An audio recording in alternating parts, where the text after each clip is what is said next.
Alright, so I'm back with another quick Pauper deck tech. Today we are looking at a black-white angels list that I've been having some fun with. It's quite a cool, flavorful deck, which seems pretty decent at the moment, although it's quite rough and needs some tweaks.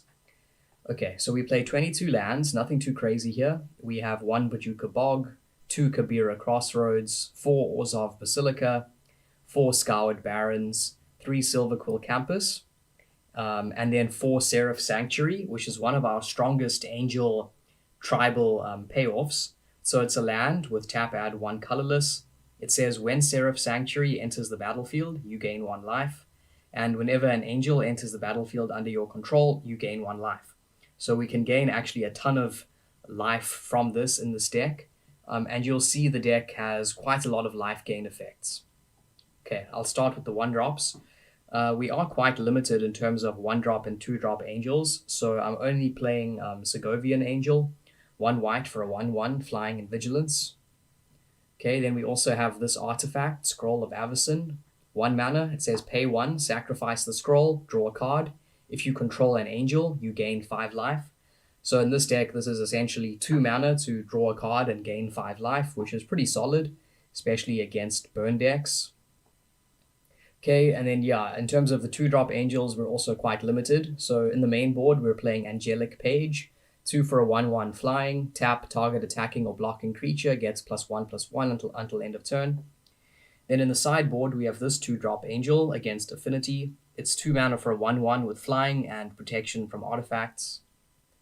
Okay, then we're playing quite a large amount of removal. We have 4 Cast Down, 3 Journey to Nowhere, and 2 Ashes to Ashes, which is the companion card to Dust, which we have in the sideboard. So Ashes to Ashes is 3 mana for a sorcery. It says exile 2 target non-artifact creatures.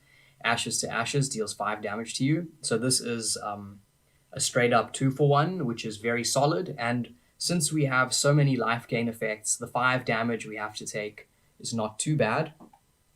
Okay, in terms of our 3-drop angel, we have Inspiring Overseer, 3 for a 2/1 flying. When it enters the battlefield, you gain 1 life and draw a card, so yet more life gain. We have 2 Night's Whisper for card draw. We have 1 Suffocating Fumes, and we have 1 Read the Bones, 3 mana for a sorcery. Scry 2, then draw 2 cards, you lose 2 life. Then at the top of our curve, we have Seraph of Dawn, 4 for a 2/4 flying lifelink, yet more life gain. We have Stalwart Valkyrie, 4 for a 3/2 flying, but it says you may pay 2 and exile a creature from your graveyard rather than pay this card's mana cost. So 2 for a 3/2 flyer is pretty good. And then finally, we have 1 copy of Guardian of the Guild Pact, but this is quite a flexible slot. And then in the sideboard is not yet done, but yeah, we have Fairy Macabre versus graveyard-based decks. So yeah, that's the deck as it stands.